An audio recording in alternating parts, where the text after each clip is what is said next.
Assalamualaikum warahmatullahi wabarakatuh, sobat YouTube semuanya. Selamat bertemu kembali dengan Sapa memakai channel di sini. Oke, sobat semuanya, semoga selalu dalam keadaan sehat walafiat ya, sobat semuanya. Selamat berjumpa kembali di tahun 2023. Mohon maaf karena sudah lama sekali kita tidak upload video ya, sobat semuanya. Dalam kesempatan ini kita akan sharing mengenai atau merealisasikan beberapa requestnya sobat semuanya, yaitu tentang tugas dan fungsi dari merchandiser garment. Sebenarnya di video kita yang sebelumnya sudah pernah kita bahas ya sobat, namun dalam kesempatan ini kita akan bahas lagi lebih rinci ya sobat semuanya.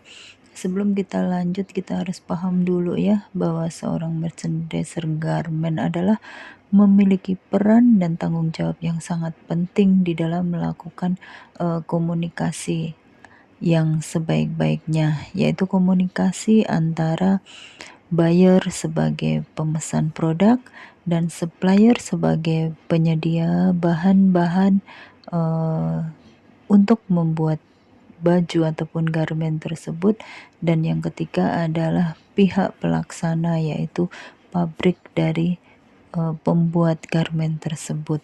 Nah, adapun tugas atau hal-hal yang menjadi tanggung jawab serta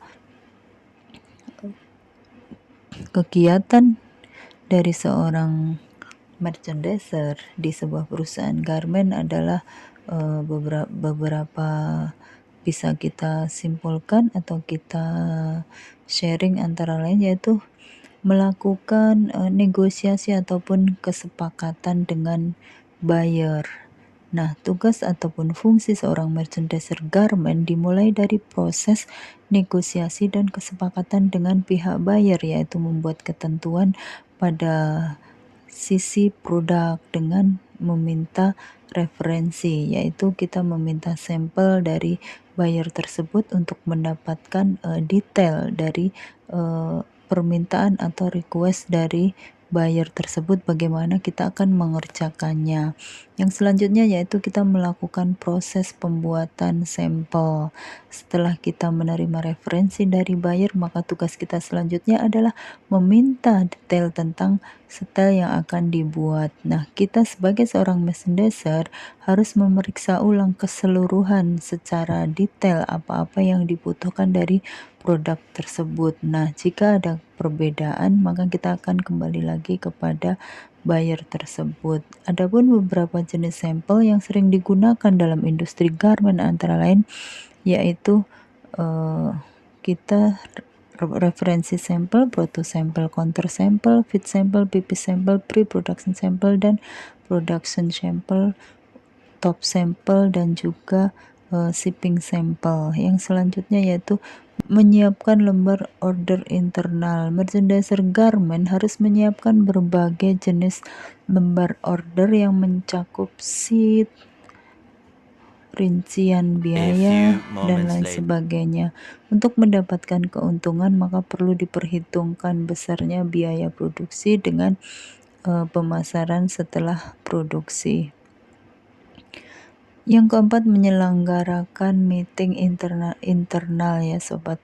Setelah semuanya fix, maka detail bisa diteruskan kepada pembuat pola atau sampel room ya. Tugas yang harus dilakukan adalah mengadakan meeting internal dengan bagian sampel terkait desain, worksheet, dan lain sebagainya yang diminta oleh buyer. Yang kelima yaitu membuat perencanaan atau schedule atau planning. Tugas dari seorang merchandiser garment juga mencakup pembuatan planning atau perencanaan yang harus dibuat secara detail matang, mulai dari proses pembuatan produk hingga pada proses pengiriman, serta mengontrol pembuatan dari sampel dan sampai pengiriman on time kepada buyer.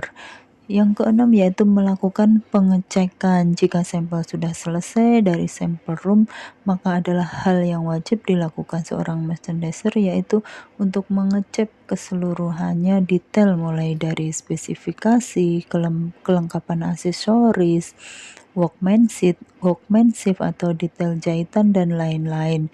Dan ini adalah tentunya bagian QC dan QA sebelum dikasih ke kita, mereka harus mengecek. A few moments later.